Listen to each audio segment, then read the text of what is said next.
سلام، من هانا هستم و به کانال نقاشی من خوش اومدی. تو این ویدیو میخوایم این چهره رو به روش خیلی آسون و فقط با چند تا دونه مداد کنته یاد بگیریم. دوستان این ویدیو بازم مثل همیشه پر از نکته است، پس تا آخر ویدیو همراه هم باشید. قبل از اینکه آموزش رو شروع بکنیم ممنون میشم با لایک و سابسکرایبتون از این کانال حمایت کنید دوستان.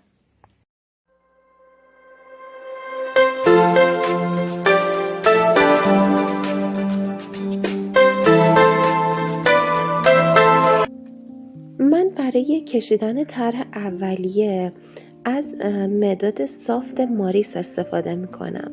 روش طراحی من کل به جز هستش، یعنی شروع میکنم کلیت کارم اول طراحی میکنم، بعد کم کم جزئیات رو واردش میکنم. کلیت این چهره که دارم میکشم خب یه سر تخم مرغی شکله که کمی هم خم کرده سرشو. اول سرشو طراحی میکنم و بعدش این سر رو یه خط وسط میکشم، یعنی دقیقاً از وسط این سر رو به دو قسمت مساوی تقسیم میکنم و اون خط میشه محور چشم ها. دوستان یه نکته در مورد قرینه شدن دوتا چشم بهتون بگم، اینکه اگه میخواید چشماتون قرینه در بیاد مثل هم باشه، شما اولین چشم رو که کشیدید حالا میخواید برید سراغ چشم بعدی، چشم دوم، سعی کنید نگاهتون به همون چشم اولی باشه، یعنی اصلا نگاهتون از اون ور ندارید، یعنی یه نگاهتون رو همزمان هم روی طرحی باشه که دارید میکشید و هم اون یکی چشمی که کشیدید. حتی وقتی دارید عنبیه رو طراحی میکنید ببینید عنبیه اون یکی چشم به چه سمتی هستش، تو چه حالتی قرار داره. این عنبیه رو هم سعی کنید تو همون حالت بکشید، یعنی نگاهتون رو از اون یکی چشم بر ندارید. دوستان اینطوری خیلی شبیه در میاد هر دوتا چشمتون.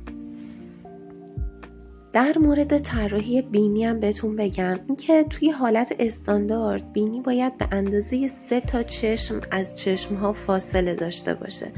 یه چشم افقی ما بین چشما، از روی همون چشم یه چشم عمودی میایم پایین و دوباره یه چشم افقی و اون قسمت میشه نوک بینی و سوراخ‌های بینی. پره های بینی باید دقیقاً همراستای گوشه های داخلی چشم باشه. خب من یه خط راهنمای فرضی برای خودم میکشم و پره های بینی و جاشون رو مشخص میکنم. لب هم همینطوری یه مقدار باید از پره ها گشادتر باشه لبا. و اینکه خب فرم کلی صورت هم باز یه مقدار تصحیح میکنم. گوش ها معمولاً از چشم شروع شده یا حالا توی بعضی چهره کمی بالاتر از چشم تا پلک بالایی چشم شروع شده و تا قسمت پره های بینی پایین اومده. شروع میکنم گردنش رو میکشم، ببینید همون فرمی که توی عکس میبینم به همون فرم میکشم، هر چی که میبینم رو طراحی میکنم.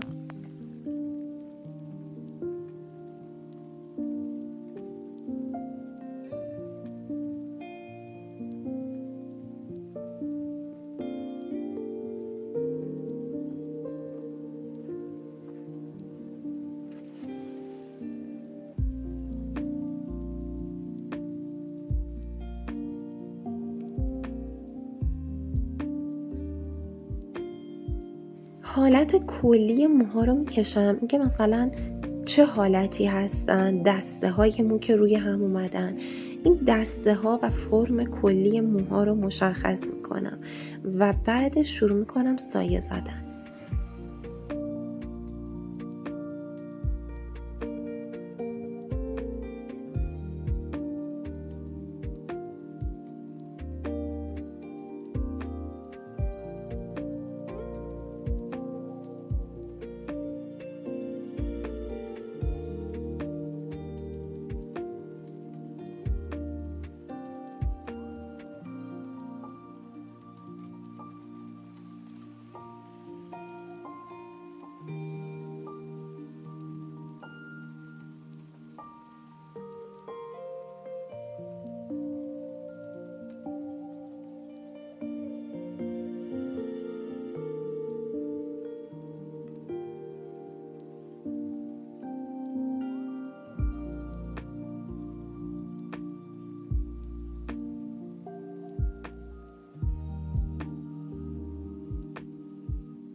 یه مقدار خیلی کم این موها رو مشخص میکنم. حالا خیلی سایه الان نمیخوام بزنم، فقط یه مقدار تیره تر میکنم که وقتی سایه های صورتش رو خواستم بزنم با این موها قاطی نشه.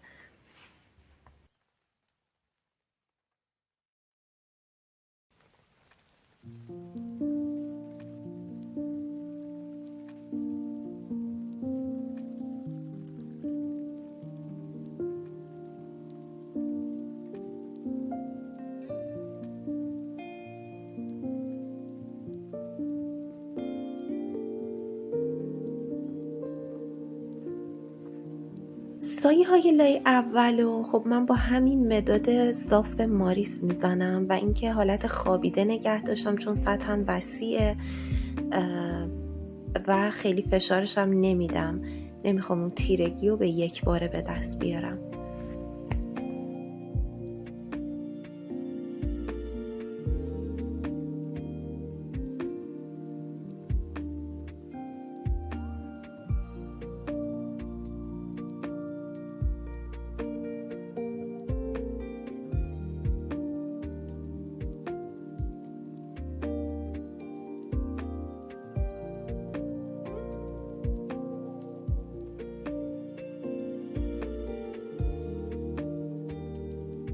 بعد از اینکه یه دست با مداد سایه زدم میام با یه محوکن کاغذی خیلی آروم و ملایم، اصلا فشار نمیدم، یه مقدار اینا رو محوشون میکنم.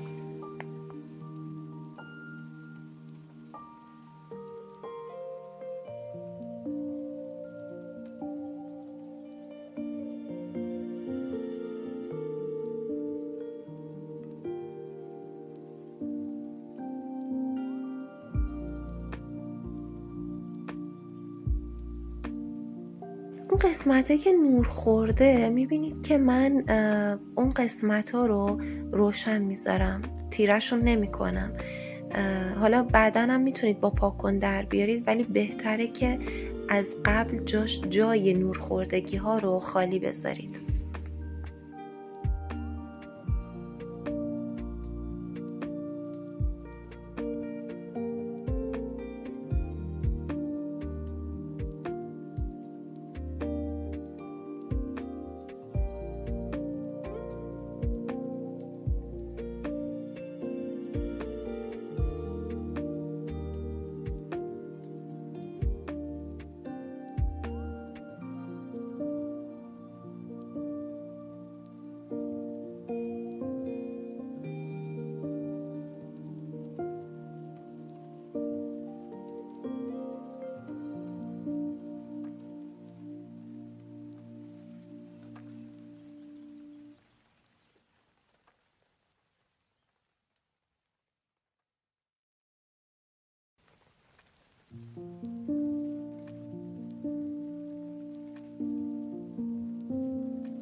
اینجا من میخوام که یه مقدار عنبیه رو تیره تر بکنم و اینکه موژه ها رو میخوام بکشم، اون خط چشم و آرایشی که داره میخوام تیره تر بکنم. در نتیجه میام از کنته فابر کاستل استفاده میکنم، از درجه مدیوم فابر کاستل.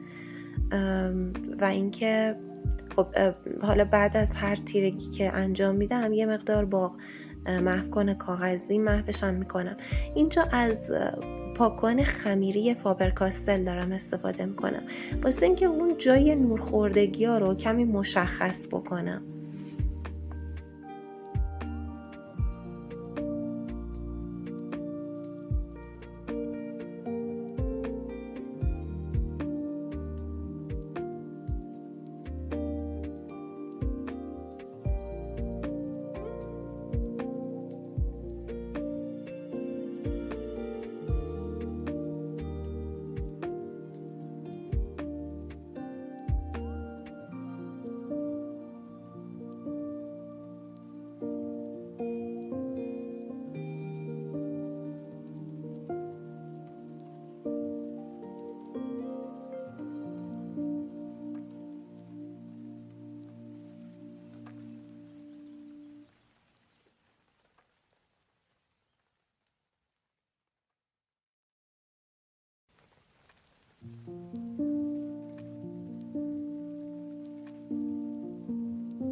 برای قسمت ابروها هم همینطور دارم از کنته فابرکاستل مدیوم فابرکاستل استفاده میکنم.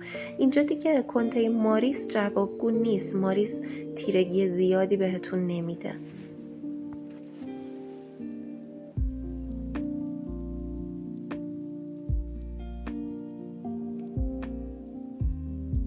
از این پاکن فرچه‌ای استفاده میکنم واسه اینکه اون نورهای روی لبش رو مشخص بکنم، نورها و چروکهای روی لبش رو.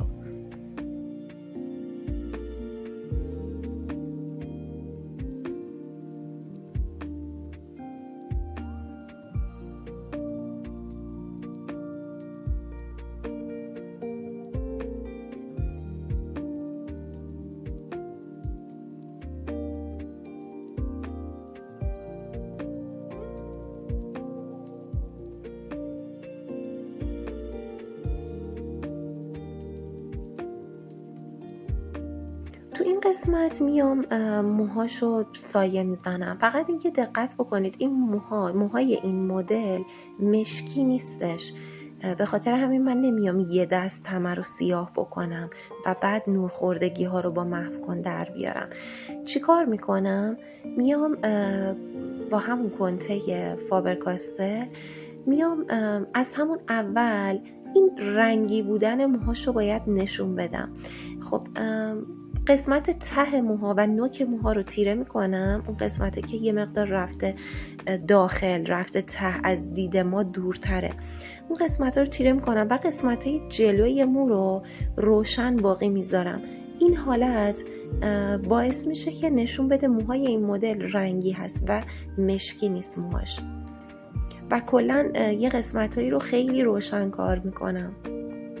یه نکته مهم در مورد طراحی موها که حالا هر رنگی که باشه اینو باید شما رعایت بکنید، اینکه موها رو هیچ موقع ما نمیایم اینجوری هر طرفی که دوست داریم سایه بزنیم، جهتش رو خودمون تعیین نمی‌کنیم، بلکه جهتش، اون جهت سایه هایی که میزنیم باید در راستای تارهای مو باشه. یعنی اون حالت خط خطی بودن، حالت تار به تار بودن مو رو ما باید تو طراحیمون نشون بدیم. در نتیجه هر طرفی که دوست داریم سایه نمیزنیم، سایه ها در جهت اون تارهای موه، اون دسته مو به هر طرفی که خوابیده ما این سایه ها رو به همون طرف میزنیم و باید به حالت اینجوری تار به تار باشه، اینا رو نشون بدیم، حالت خط خطی و هاشور باید سایه بزنیم. توی این قسمت چون سطح هم وسیعه و فشرده است، یعنی حالت دسته های مو نیست که آویزون باشه، در نتیجه من برای این قسمت دیگه نمیام از مداد کنته استفاده کنم که فقط کارم بیشتر طول میکشه. میام از شمش زغال استفاده میکنم، شمش زغال کرتاکالر دارم استفاده میکنم. خب از پهنای شمش استفاده میکنم، ولی بازم سعی میکنم اون حالت راه بودن رو تو همین قسمت هم نشون بدم. قسمت وسط موها رو میبینید که روشن‌تر گذاشتم واسه اینکه حالت رنگی بودنش رو بهم بده و بتونم بعداً با پاکن تارهای مو رو تو این قسمت بیشتر نشون بدم. این قسمت مویی که بالا هست خیلی روشن‌تر بود، یعنی موهاش یه جورایی هایلایته. این قسمت موها روشن‌تر از قسمت پایینی بود. در نتیجه من سایه خیلی ملایمی میزنم. فقط اون قسمته که مثلا موها تاب برداشته، چین خورده، اونجاها رو میام خیلی تیره و مشکی میکنم. یه نکته خیلی مهم که من اینو توی همه ویدیوها گفتم، این که شما وقتی که با شمش زغال کار میکنید سعی کنید با انگشت محوش کنید. انگشت بهترین ابزاره برای محو کردن شمش زغال. از قلمو یا پنبه یا ابزارهای دیگه استفاده نکنید دوستان.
یه پاکن مونوزیرو بر میدارم، نوکش رو با کاتر یه برش میزنم که تیز بشه و بعد شروع میکنم اون تارهای روشن مو رو میکشم، تارهایی که نور خورده روشون یا یه سری تارهایی که حالت به هم ریختگی داره و مثل خورده مو میمونه، جدا شده از دسته های مو.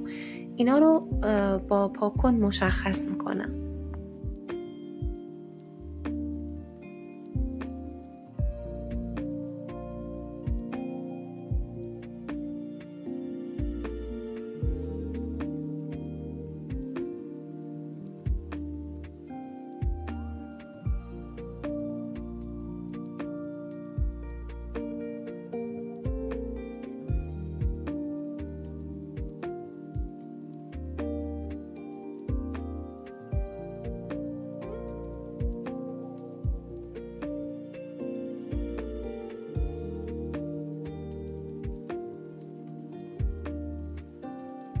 بازم اینجا یه نکته خفن بهتون بگم، اینکه شما وقتی که میخواید تارهای موی روشن بکشید، الان این موها رنگی هستش و خورده موها ما با پاکن مشخص کردیم و روشنه، ولی همین خورده موها وقتی از موها کلن میزنه بیرون، ادامه شو که رو پس زمینه است، ادامه مو رو بیایید با کنته بکشید.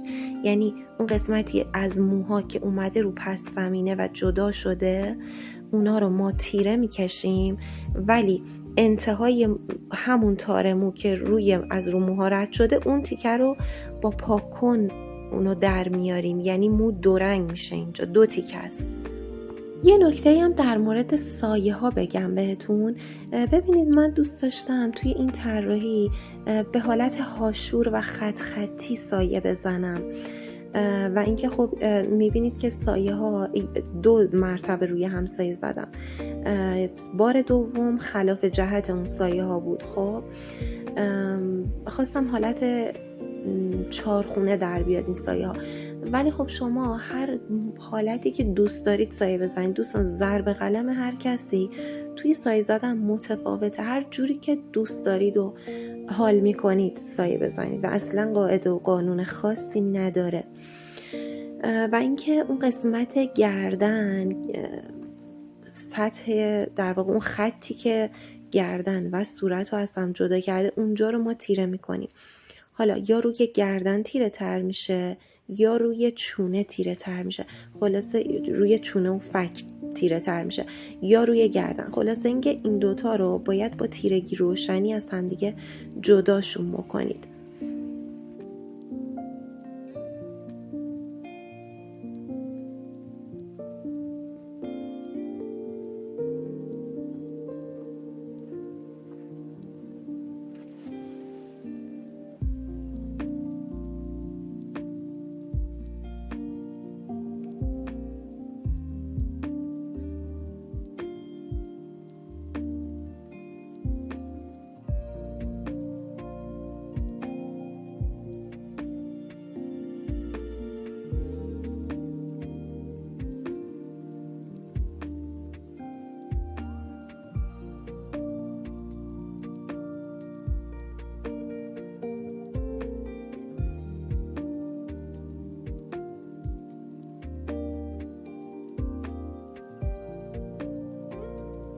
خب اینم از این آموزش دوستان.